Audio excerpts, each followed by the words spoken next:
5 seconds to go.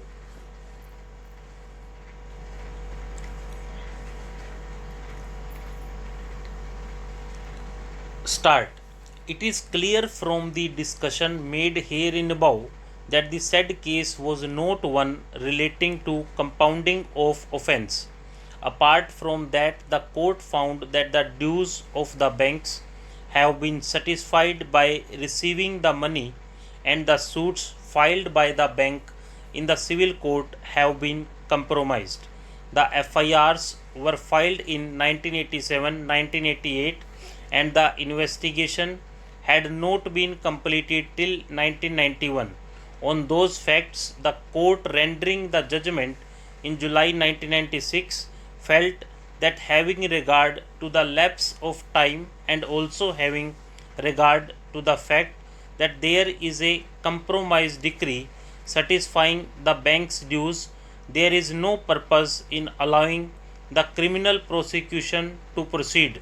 On this consideration, this court held the prosing of section 482 of Criminal Procedure Code.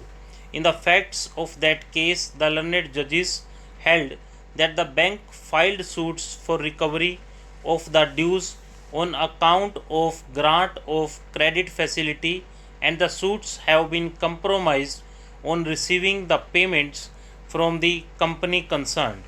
The learned court held it an offence of cheating is prima facie constituted. Such offence is a compoundable offence, and compromise decrees passed in the suits instituted by the banks for all intents and purposes amount to compounding of the offence of cheating. In that case, the court came to the conclusion, since the claims of the banks have been compromised on receiving payments, the court felt that the complaint should not be perused any further, and therefore the decision of the High Court in quashing the complaint does not require any interference under Article 136 of the Constitution. It is therefore clear that no legal proposition has been laid down on the compounding of offence in Duncan's Agro. This court proceeded on the peculiar facts of the case discussed above.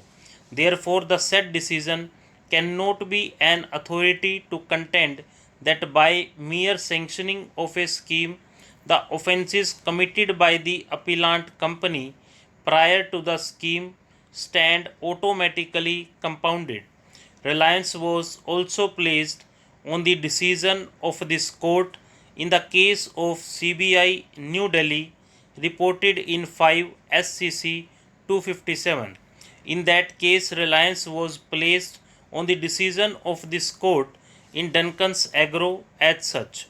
The court found that the aforesaid scheme, being a voluntary scheme introduced by the Government of India, has provided that if the dispute and demand is settled by the authority and pending proceedings were withdrawn by an importer, the balance demand against the importer shall be dropped, and the importer shall be immune from any penal proceedings under any law.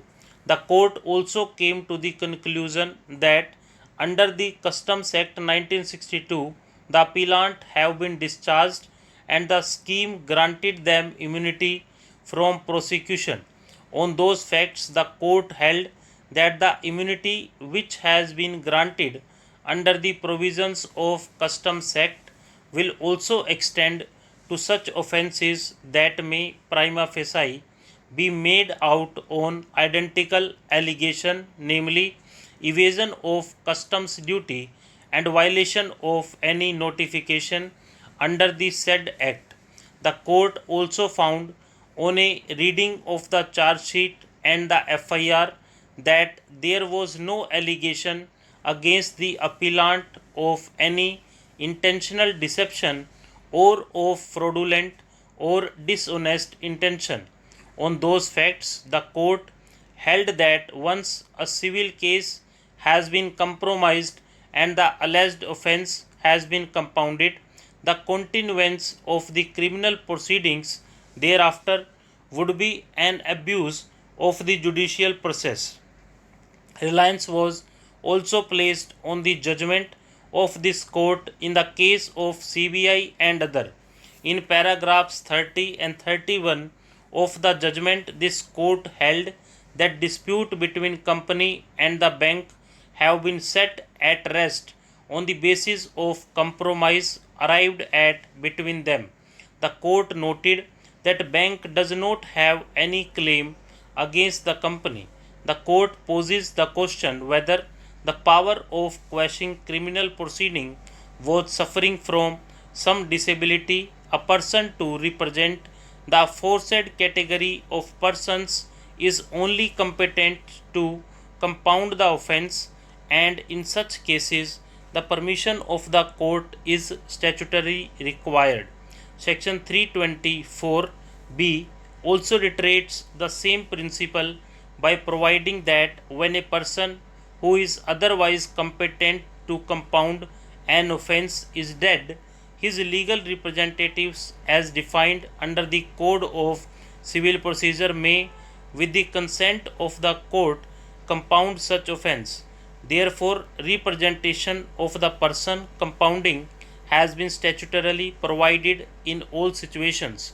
Relying on the aforesaid clause in section 142 of the NI Act, learned counsel for the appellant argued that a three-judge bench decision of this court in Damodar case held that in view of the clause in section 147 of NI Act, which is a special statute, the requirement of consent of the person compounding in section 320 of the code is not required in the case of compounding of an offence under NI Act. This court is unable to accept the aforesaid contention for various reasons. Stop.